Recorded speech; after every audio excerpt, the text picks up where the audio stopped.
I welcome you here, and the topic that he's going to talk upon is why we drive the way we do. Over to you.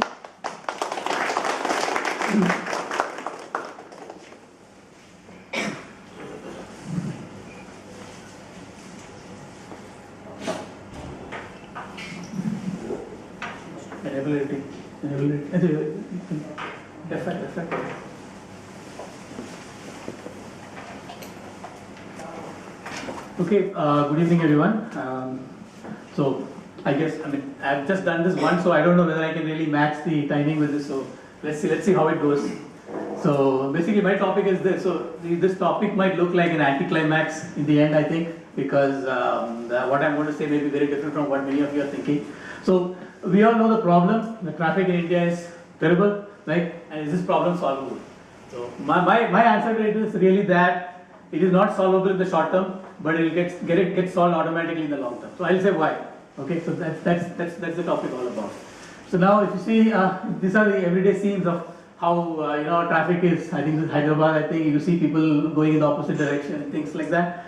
So what are the typical solutions proposed? Is we need better infrastructure, we need better policing, we need more education. Let's install CCTVs all over the place. Let's start monitoring things. Right? Typically, that's how the solutions are proposed. But my point is really that traffic is actually a culture. It's not really something that's separate from the culture. Traffic is actually an expression of your own culture. Okay, that's what the author Tom Vanderbilt said too. And what I want to present to you is really that there is a cultural effect, there's an economics effect, and a network effect in how the traffic flows actually. So I will talk more about the culture effect and maybe touch upon the other 2 points a little bit. So what are the cultural aspects of traffic, or rather of for example, for Indians themselves, what are the cultural aspects of Indians? One of them is majority of us really just barely get by. We are just more interested in putting food on our table, and that's what is more important to us rather than how we actually get to work, right? So a lot of us don't really care, or many people don't really care about how they are getting to work. So that's one of the things that you see. Another is that actually in India, if you see, we all live a life of shortage. The way we have come up in life, basically we have always been beset with shortage. So we don't really have plenty or something like that. So when you see shortage actually impacts even on the road. If you see there is shortage of space, you really want to get into that space. You are really interested in going and getting into that space that's available right there, because you believe everything is short, everything is in shortage. So that kind of a tendency actually even comes up even in traffic as well, if you look at it.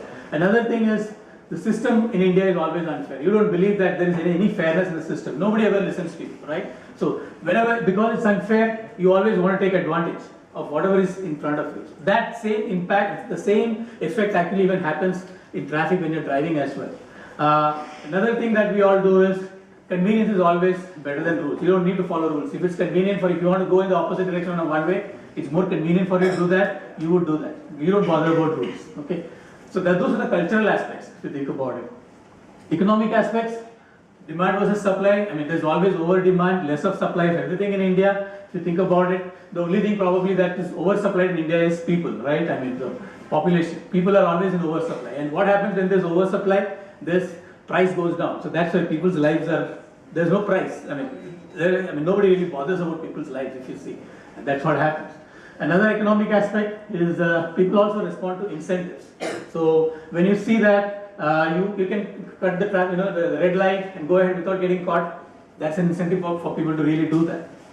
What's the network effect? Network effect is really group behavior. You see someone else doing it, you also want to do the same thing. You see someone else taking advantage of certain situations on the road, you too want to do that, right? So that's what I mean by network effect. And you want to prevent others from gaining advantage as well. So that's what you would see on the road as well. This is what you would do in life as well as you do the same thing on road. So yeah, the fact of the matter is we do need better infrastructure, we do need more education of the drivers, we need less corruption. We don't want to be someone breaking rules and then paying off the policemen and then going ahead and things like that. We don't want that. But my point is that you may say I'm pessimistic, but my guess is that only when our culture and our mindset improves, that's when our traffic also improves. Whatever else you do is probably not really going to impact it's probably going to have some incremental impact, but not a whole lot.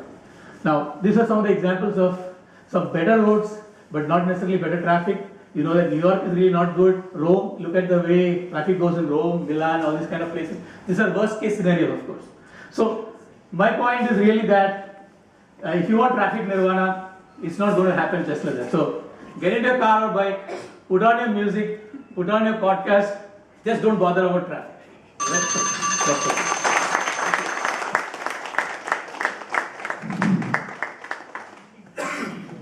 Thanks, Jay. It was really a very nice presentation.